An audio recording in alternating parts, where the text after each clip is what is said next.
Dragi gledalci, vi ste na kanalu Slobodni mediji Srbije Live TV. S nama je Dragan Stojšin Lala, poljoprivrednik. Pomaže Bog, Dragane. Bog pomogao. Hvala na pozivu. Evo, dragi gledalci, vi ćete vidjeti inače jedan veliki intervju na Srbin Info kanal centru sutra u utorak, a mi ovo snimamo danas, što ćete vidjeti kao jedna vrsta najava, ali ovo pitanje nećete vidjeti u tom velikom intervju. Evo, gospodine Stojšin, bit će izbori, ne znamo kad, ali će biti sigurno da li ove godine ili iduće godine. Već imamo informacije da vlast pravi lažne lične karte, štampa kako za ljude koji nisu državljani Srbije, a žive, a pripadnici su našeg naroda ili neko drugo iz regiona, ali štampaju karte i za migrante, tako se priča da će i oni Prioritetno Kineze. Sad, kakve situacije kod vas u Banatu, da li imate kontrolu u vašem Ivanči, ko su sve birači i kako komentarišete tu mogućnost da vam se na izborima pojavi da u vašem mjestu ima više punoletnih građana preko 18 godina nego što ima stvarno stanovnika? Sad ću da vam kažem šta se dogodilo, a time ću da vam odgovorim na pitanje. Pre možda godinu ili 2 dana, kad su bili sad zadnji ovi izbori, kod nas su izbori, da ne kažem, u zadnje vreme svake 2 godine, tako? Pričao sam sa poštarom, da ga ne imenujem. I pitam ga, druže, koliko izbornih listića ili oni dele? Da. Koliko si dao? Da li mi je rekao 1105, neka bude 1100. Ja kažem, da li si ti normalan? Kaže, što? Slušaj, pa ja znam sve kjere i mačke u Ilandži, a ne one mene. Pa Ilandža nema 900 stanovnika, nema 1000 stanovnika. Ako ima 1000 stanovnika, ima sigurno 200 stanovnika koji su maloletni. I ti kažeš 1100, znači da je maksimum 800. Ti to pogrešio. Ti je Brkolončiće, čoveč. Ne, ja sam, pa ne kaže, nemoj, molim te, ja moram da uradim primopredaju, brojao sam i sve to okej. Ja to kažem jednoj mojoj prijateljici. Bez obzira što ona tu pripada Srpskoj naprednoj stranci, to uopšte mene ne interesuje. Ja sam rekao, svaki ima pravo na svoje ubeđenje. Uopšte ne vidim ni jednog člana Srpske napredne stranke kao neprijatelja. Moje je da mu ukažem na njegove greške u mišljenju. I sad da se vratim, ja kažem njoj, znaš šta sam uradio prošle nedelje? Kaže, šta? Zamolio sam izvesnu osobu, da ne imenujem, da prebroji, pošto sedi, što kaže onako zaludan, koliko ima stanovnika u Ilandži. I znaš do kog je broja stigao? Kaže on mene, Lalo, 902 spavaju u Ilandži.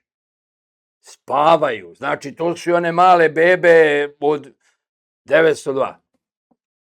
Pa kako je moguće da ima 1100, mislim, 20-30 biračkih listića? Kaže, ona nemoguće. A ja sam u toj komisiji. Čekaj bre, mani ti šta je moguće, šta je nemoguće. Ako je poštar primio 1100, 2, 3, potpisao da je primio, ti 1100, 2, 3 su negde otputovali. A gde su mogli da otputuju? Nego u kutiju. Ako ima 900, ja opet kažem, sigurno ima 200 deca. Znači, to je 700. Pa gde su 700 i gde su 1100? To je 1/3. Jel se slažemo? 700 fali 300. Ne, od 700 to je skoro 50%, 40% više birača nego što... Pa to kažem, 1/3, grubo rečeno, čak i više. Više. I bre, tu smo ja i ona umalo zaratili. Ti lažeš, ti ovo, ti ono. Dobro, evo ti broj telefona, zovi poštara. I onaj dan danas kaže nemoguće. I sada šta je dogovoreno? Između nas troje. Sljedeći listići, kad dođu, svi troje brojimo. Pošteno. Ja znam koliko najviše možda stigne. Ajde kažemo 800. 800. To je maks. A verujem da će opet stići 1100 i nešto. Mi malo selo, mi se znamo, znaju se i mački ker. Šta se ovdje radi po gradu? Drugim rečima, vi tačno znate ko nije Tačno. Što onda dozvoljavate da ti ljudi glasaju? Da se ovako prvo mi razumemo. Lala je čovek koji je bio u vlasti do 2010. Prvo 2000. godine sam bio kao ono doz depos kako je bilo ispred Narodne seljačke stranke koja je se ujedinila sa koalicijom, napravila koaliciju Vojvodine između Dragana Veselinova, Čanka i Isakova. Tako. Ja sam tu bio opštinski funkcioner. Kada se dogodilo to čišćenje Đinđić-Koštunica, ja sam bio žrtva i izbačen sam iz opštinske vlasti, ali je zato moj bađa, pijanica i ždera, Dragan Veselinov i lopov, znači ovo čvrsto tvrdim, prepelica, ostao u vladi. Kad smo otišli, ja i moj kolega, nas dvoja smo, da ne kažem najureni, otišli pitamo, alo, Jane, pa koga mi sad predstavljamo? Čekaj, ti si ostao, a mi smo dobili šut kartu. Koga? Pa kaže, znate šta ste vi i ja, kao seljačka stranka u vladi iz Srbije? Jedan šrab bez koga mašina možda postoje. Tako. Ja nisam se do 2010. uopšte interesovao, niti znam ko je bio na izbor iz razočarenja. 2010. godine se dogodi, 2006. se dogodi prodaja državne zemlje. Dogodi se naravno da tu treba neko poput mene. Tada je na vlast kod mene opštinu bila Demokratska stranka. Ja sam tada prišao da taj problem rešavam, prihvatio opštinsko ministarstvo poljoprivrede i uredio. Ne znajući tadašnji predsjednik opštine koji je dobio, ja mislim, nekoliko godina zatvora. A moj savjetnik je dobio, mislim, 1,5 godina. Znači, posle moje smene, ja nisam čak bio ni da dam izjavu. Dogodio se haos sa državnom zemljom. I ja kada se to dogodilo, pošto nisam hteo da potpišem 2 dana pred licitaciju, gde 147 hektara državne zemlje koje se vodi kao oranica, katastarski, a faktički je 5-godišnji zasad vinove loze i jabuka. Ja to nisam hteo da potpišem. To se prodalo, dragi građani, verovali ili ne, na 40 godina po 105 € hektar. Znači, obereš jednu jabuku i platiš. Ja na to nisam pristao i ja sam smenjen. Skupština me je smenila 2 dana pred... I od tada, od 2010. Lala nije išao na glasanje, niti ga interesovao. Doduše, bio je period kad sam ja mnogo radio, mnogo izvozio, ali opet to nije bio glavni faktor da ja ne bi pomogao ja sam prvo lokal patriota, da bi pomogao mojoj opštini. Ja sam čovjek koji sam ogromne količine, ja sam u jednoj tranši 8 miliona dinara uplatio PDV-a. Ja sam neko. Ali jednostavno to razočarenje, kad sam video tu nepravdu, u kojoj su se svi kleli u demokratiju dok ne dođe do na vlast. Čim dođe do na vlast, oni zavedu diktaturu. Govorimo o predsjednicima opštine. Jer to je na svim nivoima u Srbiji. Oni od diktatura pretvoru, od demokratija pretvoru diktatura. I svi se ponašaju kao da su od Boga dati.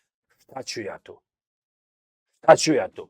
Pogotovo što pored sebe imam ljude koji mi nisu ni za mali nokat. Ali oni su bili članovi Demokratske stranke, ja sam bio nestranačka ličnost i šta su oni mislili sa mnom da igraju klik-klak? Ne, doviđenja, društvo staro. Tako da ja ne znam šta se desilo do bukvalno ovih dana, ovih zadnje 3-4 godine. Opet je zavladao inat u meni. Inat za pravdom, inat za poštenjem, inat za realnošću i inat protiv ovih malverzacija. Inače, ja sam snimio neki dan emisiju Gladiator, vaš kolega Instir na delu, moju kuću je snimio i moj kapital. Ja dogodine idem u penziju, suprugom ide u penziju kao privrednici. Pa mene ne treba da radim ništa. Ništa da mogu lepo da živim. Ništa. I pitao me vaš kolega zašto, Lalo, to radiš. Evo zašto radim? Zato što mi neko napisao na Fejsu koliko te plaća Vučić da ti ideš od Novog Sada do Novog Pazara i da ideš od Vršca do Bogatića, pratiš studente. Otkud ti pare za gorivo? Kad sam otvorio moje skladište za gorivo, vidite, ovdje ima 3.500 litra nafte koji sam ja kupio. Pa koliko ti je dnevnica? Pa koliko ovo? Ja sam zato snimio emisiju. Da dokažem tima koji misle da ja nisam bio sa Dekijom kod Dijane Hrke.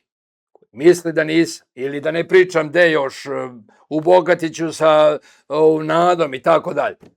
Pa bio sam, ljudi. A to mene košta. Ali znate šta je najskuplje? Najskuplja je istina. Najskuplja je pravda. Najskuplja je poštenje. To nema cenu. A ove frkafulje što su natetovirani, ovo ono, daleko im bre lepa kuća. Daleko im lepa kuća. Pa to od njih ni sopstveni roditelji nemaju korist. Njihovi roditelji, tvrdimo 90%, su tužni zato što su oni takvi. Hvala vam. Eto, otprilike, Hvala vam. čuli ste moje duboko ubeđenje. I vama hvala na pitanju.